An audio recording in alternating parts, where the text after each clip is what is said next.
तर आज बासू मिनी ब्लॉगमध्ये बनत आहे चटपटीत कारल्याची भाजी। तर ही जी कारली आहे ती मी गोल कापून हळद मीठ लावून 10 मिनिटं ठेवलेली होती, जेणेकरून कारली आपल्याला कडू लागणार नाही।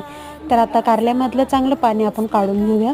तसंच आता इथे कढईमध्ये मी तेल टाकून कारली जी आहे ती चांगली फ्राय करून घ्यायची आहे।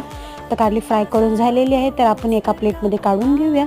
प्लेटमध्ये काढून झाल्यावर त्याच कढईमध्ये आपल्याला थोडंसं तेल ॲड करून जिरे ॲड करायचं आहे। जिरं चांगलं तडतडलं की आपण यामध्ये ॲड करणार आहोत लांब कापलेला कांदा। तो कांदासुद्धा आपल्याला लाल करून घ्यायचा आहे। तरी ते बघा कांदा चांगला लाल झालेला आहे। आता आपण ॲड करून घेऊया कारलं जे फ्राय केलेलं होतं। त्यामध्ये आपण टाकूया मीठ, चटणी, जिरेपूड, धनेपूड तसेच गरम मसाला।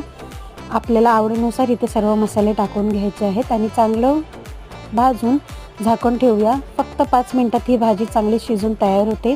तर इथे 5 मिनिटं झालेली आहेत, तुम्ही बघू शकता इथे